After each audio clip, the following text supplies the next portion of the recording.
एक ऐसी कविता जिसकी सच्चाई का एहसास शायद कवि त्रिभुवन को काफी सालों पहले ही हो गया था। शायद वह जानते थे कि भविष्य में पर्यावरण को नष्ट करने के लिए कुछ ऐसे तत्व जरूर आएंगे जिनको सिर्फ खुदगर्जी पसंद होगी। पैसे की लालच इतनी ज्यादा रहेगी कि उन्हें ना ही दिल्ली की दूषित हवा दिखेगी और ना ही यमुना का गंदा पानी। नमस्कार, आप देखना शुरू कर चुके हैं पॉलिटिकल पंचायत का खास शो नीतीश रिपोर्ट और मैं हूं नीतीश कुमार दुबे। आपको पहले कवि की कविता सुनाता हूं। अरावली के आखिरी दिन एक मधुमक्खी पराग कणों के साथ उड़ते उड़ते थक जाएगी। सभी बहेलिये जाल को देखकर उलझन में पड़ जाएंगे।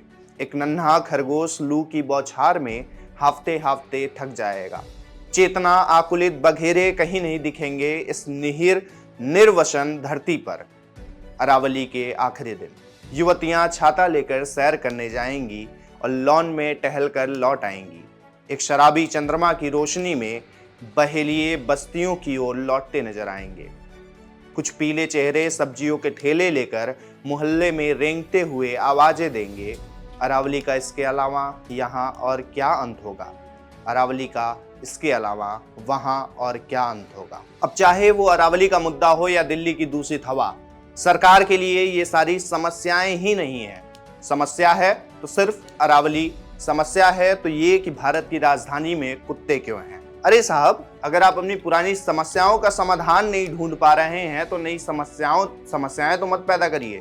भारत के यशस्वी प्रधानमंत्री मोदी जी, जिनका सीना 56 इंच का है, उनके भी फेफड़े शायद इस दिल्ली की हवा में खराब हो जाएं।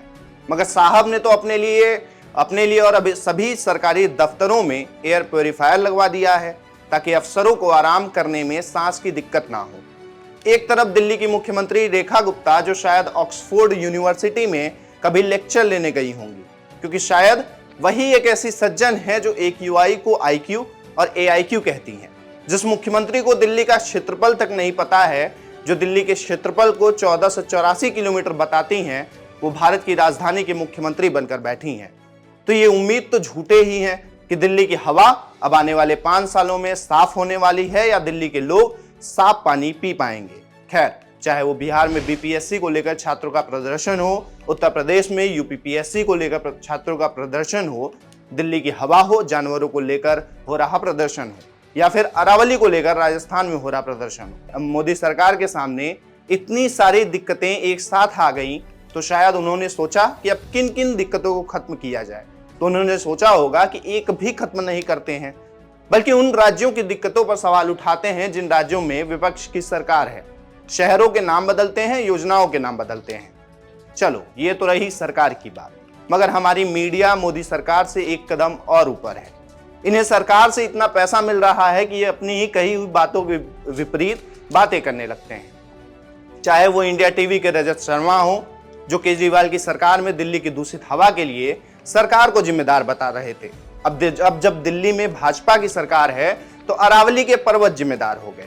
मेरा उनसे यह सवाल है कि केजरीवाल की सरकार में क्या वो पर्वत जमीन के अंदर थे, जो अब मोदी सरकार के कार्यकाल में अचानक से ऊपर आ गए। अर्नब गोस्वामी, जो कुछ दिनों पहले खूब भाजपा की सरकार की तारीफ करते नहीं थकते थे, अब जब उन्हें शायद सरकार से पैसा नहीं मिला तो बिल्कुल सरकार के खिलाफ बातें करने लगे।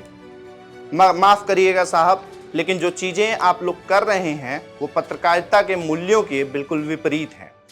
इन सब बातों से एक चीज तो साफ है, अरावली के हटने से लोगों को फायदा हो या ना हो, मगर बड़े उद्योगपतियों को इससे जरूर फायदा होगा।